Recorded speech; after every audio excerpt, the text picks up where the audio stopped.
প্রবাসীদের সমস্যা সমাধানের লক্ষ্যে প্রবাসী সেল গঠন করব এবং প্রবাসী সেলের মাধ্যমে সকল সমস্যা সমাধানের লক্ষ্যে এই প্রবাসী সেল কাজ করবে। যে বাংলাদেশে 7.5 কোটি মানুষের বাংলাদেশে খাদ্যের অভাব ছিল, আজকে 18 কোটি মানুষের মধ্যে খাদ্যের অভাব নেই।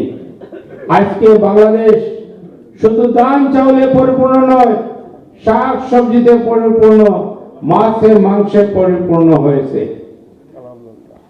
এই জিয়াউর রহমানের আমলে, খালেদা জিয়ার আমলে তার অর্থমন্ত্রী বলেছিল যে ভাতের বদলা আলু খাও, কপি খাও।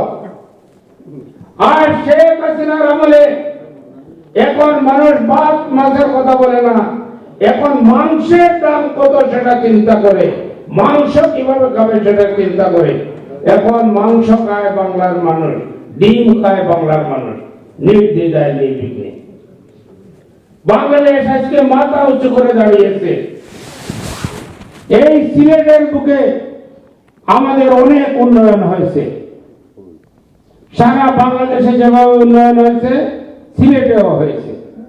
সিলেটে আন্তর্জাতিক বিমানবন্দর হয়েছে, সিলেটে 6 লাইন হচ্ছে, সিলেটে রেলওয়ে ডাবল গেজ হচ্ছে, সিলেটে আন্তর্জাতিক স্টেডিয়াম হয়েছে, সিলেটে বাদাঘাট বাইপাস হয়েছে, সিলেটের এয়ারপোর্ট থেকে আম্বরখানা পর্যন্ত 4 লেন হচ্ছে, সিলেটে অনেক কিছু শিক্ষা বোর্ড হয়েছে, পাসপোর্টের অফিস হয়েছে, সিলেটে বিভাগীয় অফিসগুলো হয়েছে, সিলেটে স্টেডিয়াম উন্নয়ন হয়েছে, মহিলা কমপ্লেক্স হয়েছে, অনেক কিছু হয়েছে।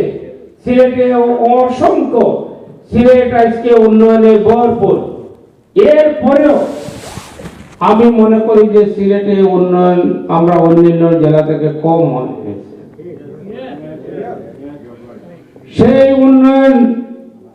সেই উন্নয়নের দ্বারা অব্যাহত রাখার লক্ষ্যে আমার প্রাণপ্রিয় নেত্রী মাননীয় প্রধানমন্ত্রী তিনি অত্যন্ত আন্তরিক। তিনি আন্তরিকতার সাথে এই সিলেটের প্রবাসীদের উন্নয়নের ব্যাপারে কাজ করে যাচ্ছেন। আপনারা দাবি করেন নাই, আপনারা দাবি করেছিলেন এমপি, আপনারা পেয়েছেন মন্ত্রী। সেটা কার অবদান? সেটা মাননীয় প্রধানমন্ত্রী জননেত্রী শেখ হাসিনার অবদান, আমাদের ছোট বাবা রেহানা আপার অবদান। তার জন্য আমরা তার প্রতি কৃতজ্ঞতা প্রকাশ করতেছি। আমরা অত্যন্ত কৃতজ্ঞতার সাথে তাদেরকে শ্রদ্ধা করে স্মরণ করি, আল্লাহ রাব্বুল আলামিনের শুকরিয়া আদায় করি। এখন আমাকে যে মন্ত্রণালয়ের দায়িত্ব দিয়েছেন, আমি নেত্রীর কাছ থেকে বিদায় নিয়ে আসলাম। আসার পূর্বে কাতারের আমির আসলেন, আসার পরে কাতারের আমিরের সাথে আমাদের প্রবাসী মন্ত্রণালয়ের সমঝোতা স্বাক্ষর হলো। প্রবাসী থেকে আমাদের দেশে লোককে কিভাবে দক্ষ শ্রমিক হিসাবে তৈরি করা যায়, সেই কথা বিবেচনা করে মাননীয় প্রধানমন্ত্রী বলে বর্তমানে 104টি ট্রেনিং সেন্টার আছে আমাদের,